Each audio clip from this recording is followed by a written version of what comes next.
नमस्कार दोस्तों, मैं सोनू शर्मा। अगर मैं आपसे कहूं कि आपकी जान खतरे में है तो बिल्कुल हैरान मत होइएगा, क्योंकि आपके आसपास कुछ ऐसा हो रहा है जिससे अलर्ट रहने की जरूरत इस नए साल में आपको सबसे ज्यादा है।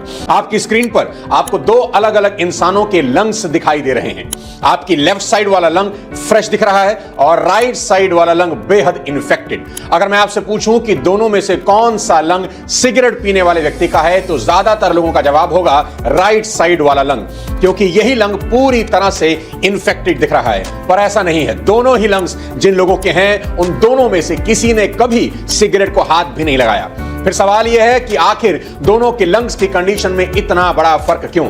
इसका जवाब यह है कि लेफ्ट वाले फ्रेश लंग वाला इंसान पहाड़ों में रहता है और साफ और स्वच्छ हवा इनहेल करता है, और राइट साइड लंग्स वाला इंसान अपनी दिल्ली में रहता है, जो कि हमारे महान देश की महान राजधानी है। और दिल्ली की हवा दोस्तों इतनी जहरीली हो चुकी है कि यहां कोई अगर 1 साल रह जाए तो उसकी जिंदगी के 5 साल कम हो जाते हैं। और कहा तो यह भी जा रहा है कि आने वाले 20 सालों में लंग्स की बीमारियां डेथ का सबसे बड़ा रीजन होने जा रही हैं। 2021 में भारत में 21 लाख लोगों की मौत पॉल्यूशन की वजह से हुई, जो कि तंबाकू से होने वाली मौतों से भी ज्यादा है। आप भी मानते होंगे कि आपने अपने बचपन के दिनों में जिस हवा में सांस ली होगी, आपके बच्चों के बचपन को वो शुद्ध हवा नसीब नहीं हो रही। अब एक बड़ा सवाल यहां खड़ा होता है कि क्या अब साफ पानी की तरह साफ हवा भी खरीदनी होगी? तो जवाब है जी हां। अमेज़न पर प्योर हिमालयन एयर 10 लीटर का कैन बिकना शुरू हो चुका है, जिसकी कीमत है 450 रुपए। मुबारक हो आपको। यह नए भारत की नई तस्वीर है। एयर प्यूरिफायर का बाजार इतना बड़ा होने का कारण आप जानते हैं, एयर पॉल्यूशन है। हमारी दिल्ली में एयर क्वालिटी इंडेक्स AQI जहां 300 से ऊपर ही रहता है और कभी कभी 450 तक कूद जाता है, वहीं फिनलैंड जैसे छोटी सी कंट्री का AQI सिर्फ 23 है। सरकारें क्या कर रही हैं समझ से परे है। और बात सिर्फ दिल्ली की नहीं, आज पूरा देश पॉल्यूशन का शिकार है। जब चंडीगढ़ जैसी वेल प्लान्ड सिटी की हवा सेफ्टी स्टैंडर्ड से 15 गुना जहरीली हो सकती है, तो फिर उन सिटी का हाल क्या होगा जहां तिल रखने की भी जगह मौजूद नहीं, भीड़म भाड़ लगी है, वहां का तो भगवान ही मालिक है। और बात सिर्फ एयर पॉल्यूशन की नहीं, लैंसेट ग्लोबल हेल्थ की एक रिपोर्ट कहती है कि इस देश में हर दूसरा शख्स फिजिकली अनफिट है, क्योंकि 68% भारतीयों के खाने में iron, calcium, vitamin C, vitamin E नहीं होता। और धूप तो आजकल के मॉडर्न जनरेशन के बच्चे देखते ही नहीं, तो विटामिन D की कमी तो है ही। और जो मेरे दोस्त कॉर्पोरेट में नौकरी करते हैं, सारा दिन अपने केबिन और AC में रहते हैं, उनका भी सूर्य भगवान से 36 का ही आंकड़ा है। जब सूर्य उदय होता है ये अस्त ही होते हैं और बिस्तर में रहते हैं, और जब सूर्य अस्त होता है तो इनकी शामें उदय होती हैं। सूर्य भगवान से मिले इन्हें भी जमाने हो गए। दोस्तों, आज हम अपनी हेल्थ को लेकर अगर सजग नहीं हुए तो आने वाली जनरेशन का हाल बहुत बुरा होने वाला है, क्योंकि कहानी सिर्फ एयर पॉल्यूशन और विटामिन डेफिशिएंसी की नहीं है, कहानी एक कदम और आगे बढ़ चुकी है। हमारे देश में मिलावट का क्या हाल है ये किसी से छुपा नहीं। आए दिन कोई ना कोई खबर टीवी पर आती है, हम सुनते हैं, बात खत्म हो जाती है। अभी कुछ दिन पहले ही बुलंदशहर में 14,000 लीटर नकली दूध पकड़ा गया, जिसे वॉशिंग पाउडर से बनाया जा रहा था। एक बड़ी खबर आपको बुलंदशहर से बता दें, जहां पर नकली दूध बनाने की फैक्ट्री का खुलासा हुआ है। ये मिलावटखोर 1 लीटर केमिकल से 500 लीटर दूध तैयार कर रहे थे। ये एक महान देश के महान लोगों की करतूतें हैं। यानी बॉडी को कैल्शियम तो मिला नहीं, पेट में साबुन अलग जा रहा है, और इसी दूध को पीकर हमारी आज की नस्ल जवान होगी और हम इनसे उम्मीद करेंगे ओलंपिक में मेडल लाने की। भाई वाह, क्या बात है। और मिलावटी दूध पकड़े जाने की खबर ना तो पहली है और ना आखिरी। ये तो सब जानते हैं दोस्त कि कोरोना में वही लोग सरवाइव कर पाए जिनकी इम्यूनिटी बहुत अच्छी थी। इसलिए साल 2025 में हर किसी का एक ही रेजोल्यूशन होना चाहिए, और वो है हेल्थ और सिर्फ हेल्थ। क्योंकि अगर बीमार पड़े तो आपका सामना होगा एक और नई मुसीबत से, और वो है हमारे हॉस्पिटल्स। और अगर सरकारी अस्पताल जाना हुआ तो एक बार तो शर्म आ जाएगी कि क्या इसी सुविधा को पाने के लिए लाइन में लगकर वोट किया था। आप सब अच्छे से जानते हैं सरकारी हॉस्पिटल्स में लोग मजबूरी से जाते हैं, खुशी से नहीं। ऐसा नहीं है कि देश के सरकारी अस्पताल अच्छे नहीं हैं। अरे दिल्ली के एम्स का मुकाबला तो दुनिया के बड़े से बड़े अस्पताल नहीं कर सकते। पर दिक्कत यह है कि दिल्ली के एम्स में हर रोज 10,000 मरीज आते हैं, पर बेड सिर्फ 3,000। ऑपरेशन की डेट इतनी लेट मिलती है, तब तक आदमी के नाम के आगे लेट लिखा जा चुका होता है। और एक रिपोर्ट की माने तो देश के 80% सरकारी हॉस्पिटल्स में बेसिक फैसिलिटीज भी नहीं है। पर यह सब जानते हुए भी जिन लोगों के पास पैसा नहीं होता, उनका आखिरी सहारा सरकारी हॉस्पिटल ही होता है। पर कई बार ये आखिरी सहारा मरीज के भरोसे की धज्जियां उड़ा देता है। इसकी बानगी आपको राजस्थान में दिख जाएगी, जहां के कुचवान जिले के एक सरकारी हॉस्पिटल में एक प्रेग्नेंट महिला की डिलीवरी के लिए सर्जरी हुई तो उस दौरान वहां के डॉक्टर औरत के पेट में अपना तौलिया भूल गए, टांका मार दिया। आपको यह सुनकर गुस्सा आ रहा है तो अपना गुस्सा बचाकर रखिए, क्योंकि जो रोहताश के साथ हुआ उस पर तो यकीन ही नहीं होगा। 47 साल के रोहताश मेंटली चैलेंज थे और एक संस्था के शेल्टर होम में रहते थे।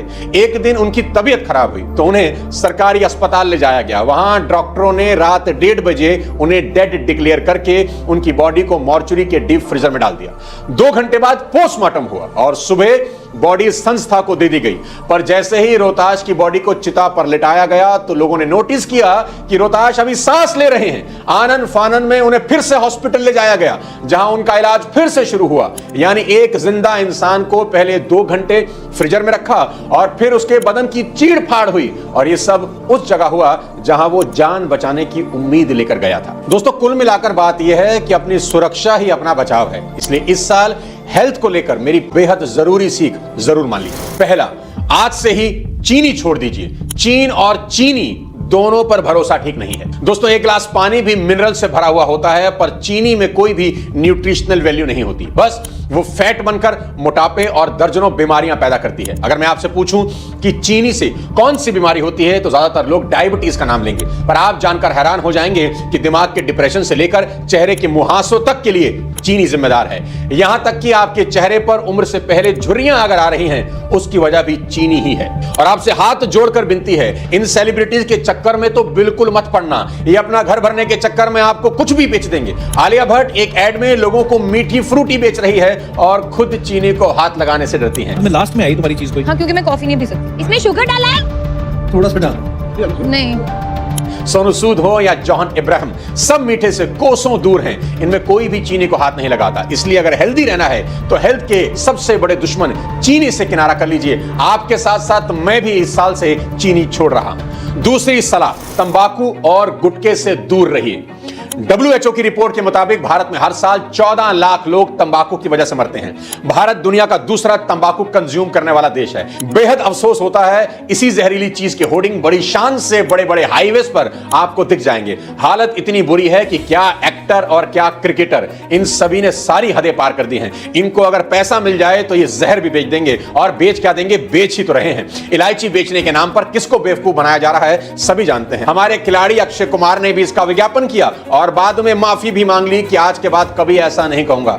सब अच्छे से जानते हैं कि कैंसर होने का सबसे बड़ा कारण तंबाकू है, और हमारे ये महान सेलिब्रिटीज आपको ये समझाते हैं कि कैसे उनकी 5 रुपए की पुड़िया में 2 लाख रुपए किलो वाला केसर भरा पड़ा है। हाथ जोड़ता हूं आपके, इन सेलिब्रिटीज के चक्कर में मत पड़िए। अगर इन्हें सीमेंट की कंपनियां पैसा दे दें तो ये टीवी पर सीमेंट को भी फेस पाउडर बनाकर बेच देंगे, ये कहते हुए कि ये सीमेंट ही उनकी निखरी त्वचा का राज है। अरे भाई, ये कोई राज की बात तो नहीं है। सरकार और सेलिब्रिटीज दोनों को इनकी बिक्री से बड़ा रेवेन्यू है। इसलिए किसी को फर्क नहीं पड़ता कि इलायची के नाम पर तंबाकू कंपनियां असल में क्या बेच रही हैं, पर आपको तो फर्क पड़ता है, आपके परिवार को तो फर्क पड़ता होगा। इसलिए मेरी मानिए, किसी भी तरह का नशा कर रहे हैं तो मेरे लिए नहीं, अपने परिवार के लिए इस साल उसको छोड़ दीजिए। तीसरी सलाह, 2025 में अपनी बॉडी को एल्कलाइन बनाने का प्रयास करिए और एल्कलाइन पानी पीजिए। आज के इस दौर में हवा और पानी अगर अच्छा मिल जाए तो शरीर कई बीमारियों से खुद लड़ सकता है और बीमारियों को ठीक भी करने की ताकत रखता है। तो यहां बात करते हैं पानी की। कोशिश करें थोड़ी मेहनत करने की और इस साल अपने पानी को एल्कलाइन वाटर में बदल लीजिए। एल्कलाइन पानी में नॉर्मल पानी से ज्यादा पीएच होता है। ऑर्डिनरी तौर पर सादा पानी में पीएच 7 होता है, और अगर किसी पानी का पीएच 8 या 9 है तो उसे एल्कलाइन वाटर की कैटेगरी में रखा जाता है। यह पानी एसिडिटी को कम करने में बेहद मदद करता है और इसमें कई मिनरल होते हैं जो आपकी हेल्थ के लिए बेहद फायदेमंद हो सकते हैं। कुछ लोग मानते हैं कि एल्कलाइन पानी वजन घटाने और कैंसर जैसी बीमारियों से बचाव में भी मदद कर सकता है, क्योंकि एल्कलाइन पानी में एंटीऑक्सीडेंट क्वालिटीज होती हैं जो शरीर के प्री रेडिकल्स को डिस्ट्रॉय करने में हेल्प करती हैं। यह पानी आपका पीएच लेवल मेंटेन करता है और इस साल change your water to alkaline, और वो भी बिल्कुल फ्री में। चौथी सलाह, डॉक्टर के पास चल कर जाइए, लेट कर नहीं। अभी इंडिया और ऑस्ट्रेलिया का आखिरी टेस्ट मैच चल रहा था। बीच मैच में बुमराह हॉस्पिटल जाते हैं। जानते हैं क्यों? क्योंकि चोट कहीं बड़ी ना हो जाए। सब जानते हैं कि बीमारी को अगर शुरुआत में पकड़ लिया जाए तो काबू में आ जाती है और ट्रीटमेंट करना आसान हो जाता है। लेकिन हमारे परिवारों में चीजों को टालने की गंदी आदत है। हम तो डॉक्टर के पास तब तक नहीं जाते जब तक पानी सर से ऊपर ना निकल जाए। अधिकतर लोग हॉस्पिटल में चलकर नहीं, लेटकर ही जाते हैं। पतंजलि के बाबा रामदेव और बालकृष्ण इसका सबसे बड़ा एग्जांपल है। जब अपनी घरेलू दवाइयों से ठीक नहीं हुए तो इलाज के लिए हॉस्पिटल जाना ही पड़ा। दोस्तों, घरेलू नुस्खे एक लिमिट तक तो फायदा देते हैं, पर बात जब गंभीर हो जाती है तो डॉक्टर ही आखिरी सहारा होते हैं। इसलिए बॉडी में जरा सा भी सिम्टम दिखे तो तुरंत डॉक्टर से कंसल्ट करें और अपने घर के वैद्य खुद ना बने, क्योंकि आज के इस पॉल्यूशन से भरे एनवायरनमेंट में बॉडी में क्या चल रहा है किसी को नहीं पता। 2011 के वर्ल्ड कप के हीरो युवराज सिंह पूरा टूर्नामेंट खेल गए और उनको खुद भी खबर नहीं थी कि वो कैंसर के शिकार हैं। He's got that through, nailed it through the offside, and it's an emphatic win for India. Doctor साहब, मैं एक एथलीट हूँ। मैं दिन में 5 से 6 घंटे प्रैक्टिस करता हूँ। मेरा बहुत हेल्दी लाइफस्टाइल है। मैं अच्छा खाता हूँ, मैं अच्छा पीता हूँ, मैं अच्छा सोता हूँ। मुझे कोई ट्यूमर नहीं हो सकता। इसलिए बीमारी को इग्नोर बिल्कुल मत करें और अर्ली स्टेज पर ट्रीटमेंट जरूर करवाएं।